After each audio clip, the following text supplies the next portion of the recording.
The cafe where I ate alone for 10 years, and the day someone finally joined me. There's a rhythm to being alone. A quiet, predictable beat that your life falls into. For me, that rhythm was the 10 years I spent at the Daily Grind, a small cafe on the corner of Elm and Main. It was where I went to hide in plain sight, a place where no one knew my name and no one ever asked for my story. For a decade, I was the man who ate alone at the same table, a ghost in a place full of life. But all that changed on a Tuesday in October, the day someone finally joined me. My name is Alex, and I'm 52 now. But back then, I was 42, and my life had become an echo. The silence of my house was a constant reminder of Clara, my wife, who passed away 5 years prior. She was 39. Her laughter had been the background music of my life, a melody I didn't realize I was completely dependent on until it stopped. The emptiness was a physical weight, a pressure on my chest that made it hard to breathe in my own home. So I left it every day. I'd walk to the Daily Grind, not because I was hungry, but because I needed to be somewhere that wasn't full of memories. The cafe was a simple place, run by Mr. Henderson, a man in his late 60s with kind eyes and a way of moving that was slow and deliberate, like he had all the time in the world. He never talked much, just a simple nod when I walked in, a quiet, the usual. As he slid the coffee cup across the counter, my usual was a black coffee and a plain croissant. I didn't want anything fancy. Fancy meant attention, and attention was the last thing I wanted. I just wanted to be a part of something without actually being a part of it.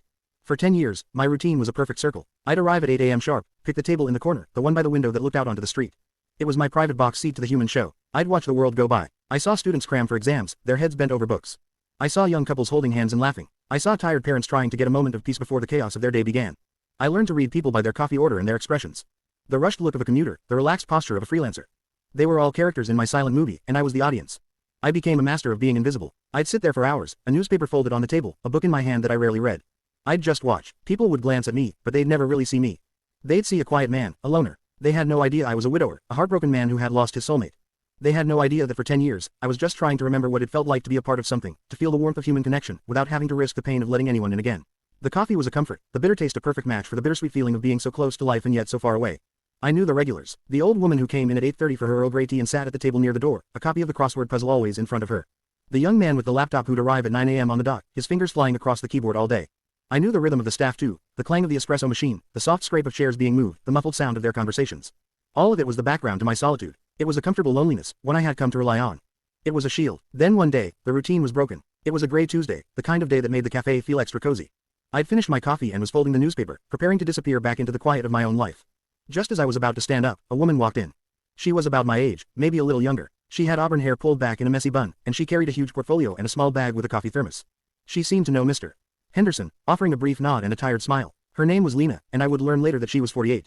She didn't look for a table. She walked directly to mine. My heart started to pound. This wasn't part of the routine. My first instinct was to stand up and leave, to protect the solitude I had so carefully built. But I was frozen in place, a mix of fear and curiosity. She didn't say anything, just looked at me for a moment, her eyes kind and knowing. Then, she pulled out the chair across from me and sat down. She placed her bag on the floor and her portfolio on the empty side of the table. A simple, decisive act that broke 10 years of ritual. I was speechless. I just stared at her, waiting for an explanation. She didn't offer one. She just took out her thermos, poured herself some coffee, and opened her portfolio. Inside were sketches, beautiful drawings of the city, buildings, parks, the people walking by. She had a sketchbook full of them. She wasn't just observing the world, she was capturing it. She just sat there, quiet and calm, as if this were the most normal thing in the world. I didn't say a word. Neither did she. I just sat there, my newspaper now a forgotten shield, and watched her. She'd look at the window, then back at her sketches. I realized she was doing exactly what I was doing, watching the world. Only she was doing it with a purpose. I felt a strange mix of emotions. A part of me was furious. My sanctuary had been invaded. My perfect, predictable silence had been shattered. But another, much smaller part of me felt a flicker of something I hadn't felt in a very long time, curiosity. Who was this woman? Why did she just sit down? My routine had been about controlling my life, about making sure I wouldn't be surprised by anything. But this was a surprise, and a strange one at that. She came back the next day, and the day after that, and the day after that, always at the same time, always with her coffee thermos and her portfolio. She'd sit down at my table, open her sketchbook, and get to work. We still didn't speak. Our connection was in the shared silence. The quiet understanding that we were two people who had found a space where we could just be. I stopped bringing my book. I started to just watch her, her concentration as she sketched, the way she would sometimes smile to herself as she drew a face in the crowd. After a few days, I found myself waiting for her. The knot in my stomach that had been a constant companion for years began to loosen just a little. When she walked in, I no longer felt the urge to leave. Instead, I felt a quiet sense of relief. My solitude was no longer a fortress, it was a space that was now being shared. The fear of being seen was slowly replaced by a gentle desire to be acknowledged. About 2 weeks after she first sat down, I was sitting there, a new cup of coffee in my hand. She sat across from me and placed a new sketch on the table.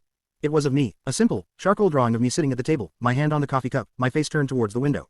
She had captured the exact look of quiet contemplation I had perfected over the years. I looked at the drawing, then back at her. For the first time, she spoke. It was a simple question. Is it accurate? She asked. The sound of her voice, soft and a little raspy, was a shock. I had been so used to the silence that the sound of a human voice, directed at me, felt like a thunderclap. I just nodded. She smiled and went back to her sketching. I finally had a name for the ghost in the cafe. Her name was Lena. Our conversation began in small, hesitant steps. The first real conversation happened a few weeks later. She was drawing a bird outside the window, a small sparrow that had landed on a branch.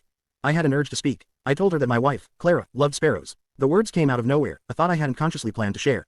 Lena didn't react with pity or surprise. She just looked at me, her eyes full of understanding. She told me that she had been an artist for 20 years and had found her peace in capturing the simple beauty of the world. She told me she came to the cafe because it was the only place she felt she could truly observe people without being a part of their chaos.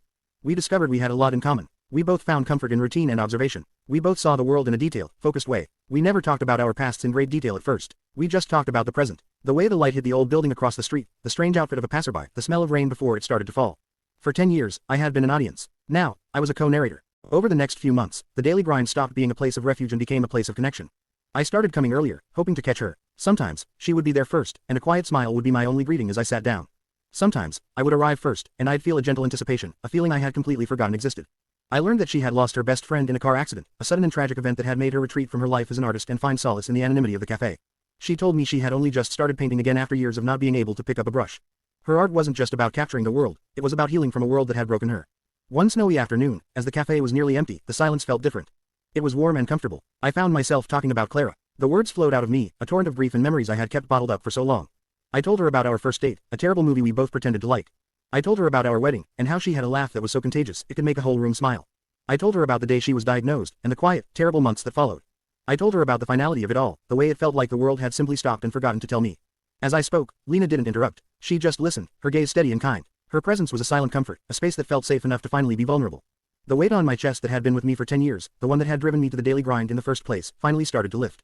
It was an exhale I didn't know I was holding. I felt the tears come to my eyes, hot and unexpected, and for the first time since Clara's death, I didn't feel the need to hide them. That day was a turning point. Our silent cafe friendship had blossomed into a real, meaningful connection. Lena didn't try to fix me. She just sat with me in my pain. She had her own, and in that, we understood each other. We weren't just two lonely people anymore, we were two people who had found a common ground for healing. Our relationship grew slowly and naturally, like the flowers in the park outside the cafe window. We started taking walks together after our coffee, and she showed me the hidden corners of the city she had captured in her sketches. We would talk for hours, our conversations flowing easily, about everything from art to life and the strange way it all unfolds. I found myself laughing again, a sound I hadn't heard from myself in so long that it felt foreign. The cafe, for me, was no longer a shield from the world, but a place where I was finally seen. It was no longer a place of solitude, but a place of new beginnings. Mr. Henderson would nod at us both as we came in, a small, knowing smile on his face. He was a silent witness to a new chapter of my life. I still go to the daily grind. It's still a place of routine and comfort. But now, I don't go alone. I sit at the same table, the one by the window, but the chair across from me is never empty. Lena is always there, sketching in her book, a thermos of coffee on the table. We still have our quiet moments, our shared silence as we watch the world go by. But now, it's a silence filled with the unspoken comfort of friendship, a quiet understanding that we are no longer just spectators in the human show. We are a part of it. That cafe bench where I hid from the world for 10 years is now the place where my healing truly began. It's a reminder that even when you feel the most alone, all it takes is one person, one moment, to change everything. And now, when I see a lonely person sitting in a corner, I don't just see a ghost. I see a story, waiting to be told, and a seat, waiting to be filled. And I finally understood what Mrs. Evelyn had told me, that a heart is the richest treasure, because that's what Lena had given me. She had given me back my heart.